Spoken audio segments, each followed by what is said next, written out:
got your kids, you got significant other, you got this, you got that, and everyone is taking, like, and you have no solace, and you like, man, like, really, is this life? Like, really, do people really love me, or they just care about what I do for them? And if I stop doing for them, will they love me, or will they still be there? We bouncing. All right, here we go. High Value Hustle, your place for trending topics, sports, relationships, and life. I'm your co-host, BIG GOAT, the biggest. The No biggest. chill. What up? What up, though? What up, though? No Chill Will, live in full effect. Appreciate the support. All right, we're going to get into this video. Just a quick change of pace from our other content. Just want to touch on a video Will and I watched earlier today, which was very profound and really spoke to just mental health in general and checking up on family and friends and really understanding, what they're going through and making sure that you check on them. That's the biggest piece. Will, I don't know if you wanted to add a few words before the video plays. No, we can get into it. We can react afterwards.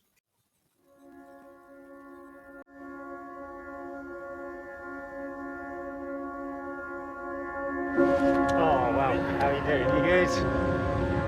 Oh, sorry, thank you. How you doing? God, it's exciting, isn't it? Hey?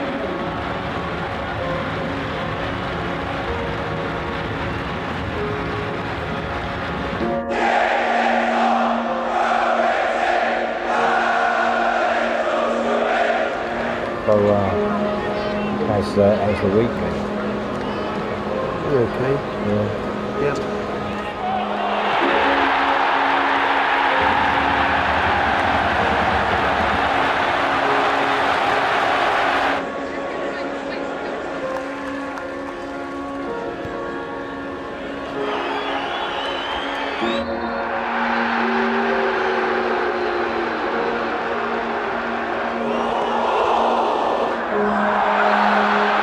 I hope things are better outside of football.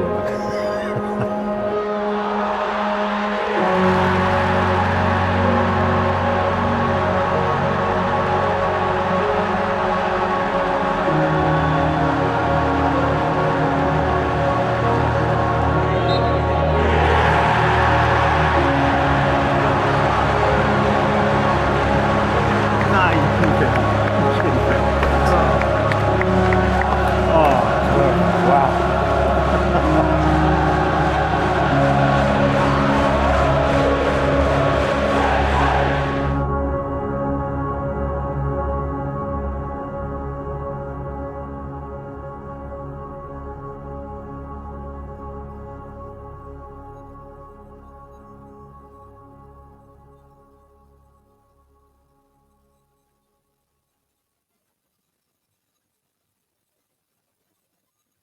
So that was the end of the video.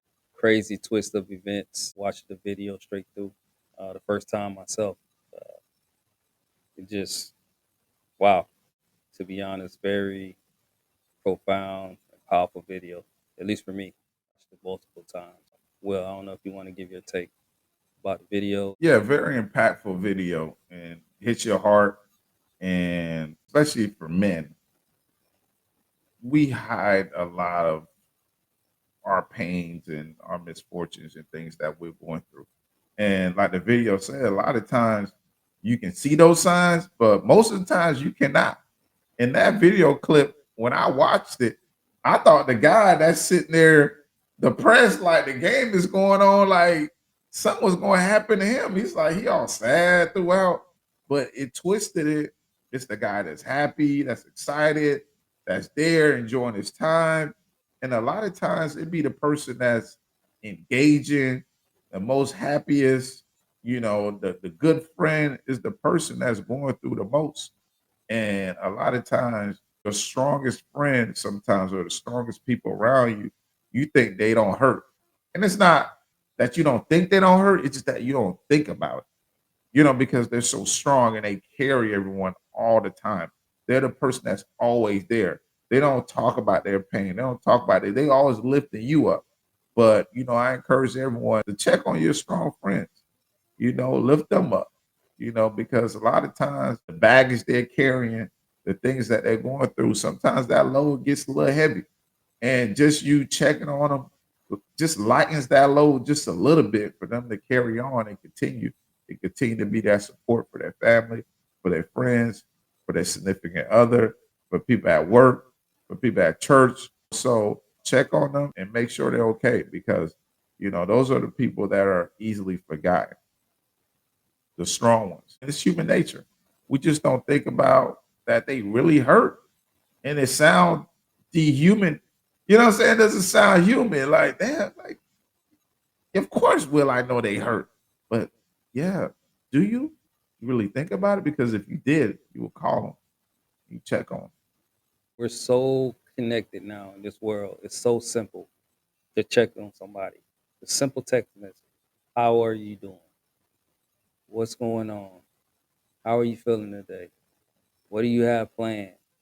When can we see each other? When can we talk on the phone? These little questions and interactions can make so much of an impact on somebody that you wouldn't even know. I remember walking through my workplace, and whenever I see somebody, even if they didn't look sad or maybe their mind was somewhere else, and I can kind of tell, I will always say, "Hey, it's gonna be all right." I'll just say it, "Hey, it's gonna be all right." And I had several people come up to me and be like, "Yo, when you told me that, yo, like I really felt like whatever I was going through, like it was gonna be all right." Because you never know. People go through so much and carry so much stress and so much things that they're thinking about that they have to deal with on a day to day. And a lot of times, it's like you said, those people are the strong people, and they do for everyone else, and they're there for everyone else. And a lot of times, those people ask, "Yo, I'm always around for everybody else. Like, who's here for me? Mhm. Like, Yeah. who's looking out for me? Who's doing things on me? Who's checking on me? Like, if I don't have it this time around, Mhm. if I don't have the energy, if I can't be there for somebody, like, and I'm going through what I'm going through, like, Mhm. who got me since I always got everybody else?" Mhm. So just this is just a PSA, man. Check on your friends, check on your loved ones. Really try to understand what's going on. If you have an inkling that there's something wrong, and even if there's nothing wrong, like it costs you nothing to send a quick text message, like, "Hey, how you?" It costs you nothing to make a call. And even if they don't pick up, leave a voicemail like, "Hey, man, I was thinking about you," or, "Hey, girl, I was thinking about you. Just want to chat it up with you for the day and see how you was doing and what's going on, what's new. I got a couple things going on in my life that's new," or, "Hey, I got some things that I'm struggling with and I just need somebody to talk to right now." Like it, it's shouldn't be hard to do any of that. Uh, Yeah. And show that fellowship. We talk about it in church, the synagogues, whoever you subscribe to in your religion, talk about that fellowship, and that's key. And as human beings, we need that support. Check on your people, and make sure they're okay. Make sure you're okay. As Goat said, a lot of times you feel as though you're alone in this world. It's easy to feel that way. It's easy to say, man, people always take it from me. If somebody pour back into me, they always taking and taking and taking. Like, damn, like, can you pour something into me? Like, it may be the guy that has all the money, always taking care of stuff. It's cool. Go ahead, buy him a Chick-fil-A sandwich. If you don't have it, just these little things go a long way. And it just shows like, man, I don't know if everyone loves me or cares about me, but hey, this is a first step in showing that, hey, maybe this person, though, maybe I'm really not alone out here.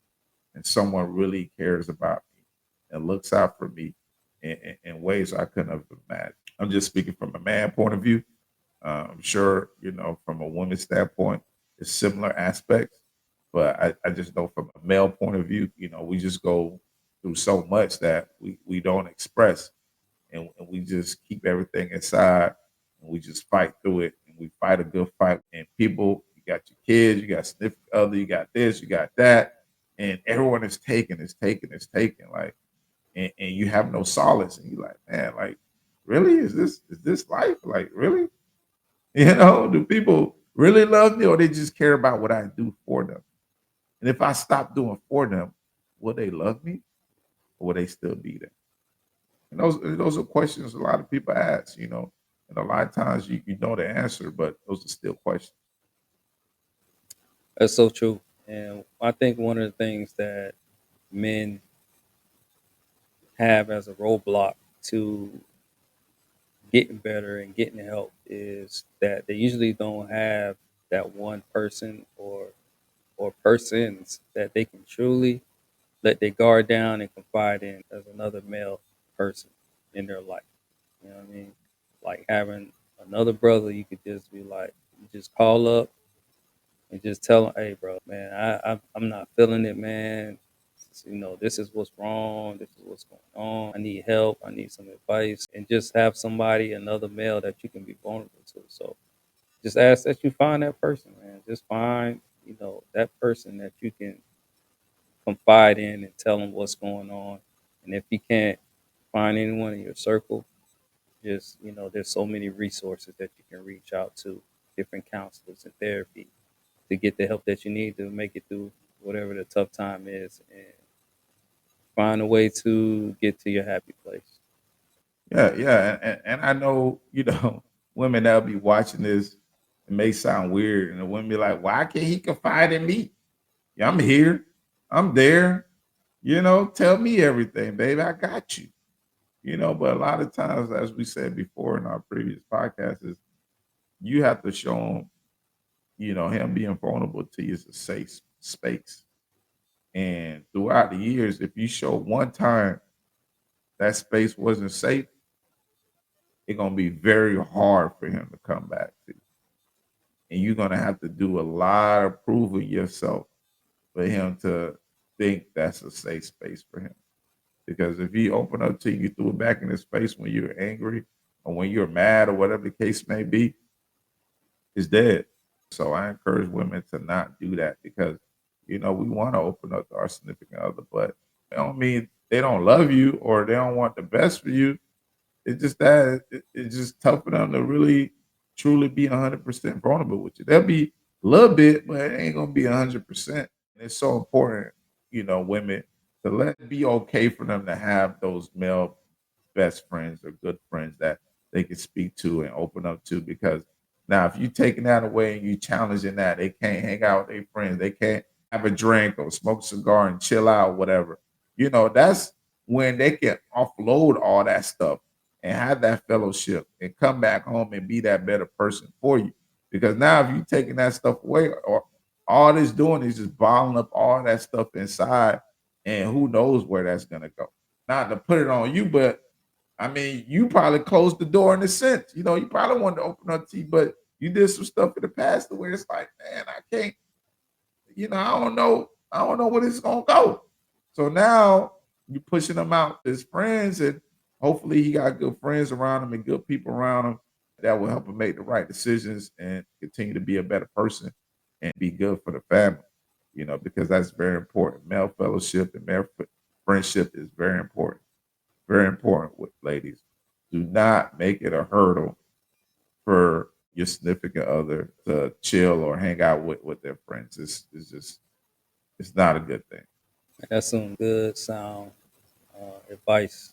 If I do say so myself, we touched on everything. I Yeah. just thought it was a point for us to put this particular video out. I got with Will, and he showed me the clip, and when I seen it, I was like, yeah, we have to touch on this and just get this out. Just felt it in our spirits to do so. So this is just a quick PSA. We hope you enjoyed the video. This is High Value Hustle, and we're out. Thank you for watching High Value Hustle. Don't forget to like, subscribe, and share our content.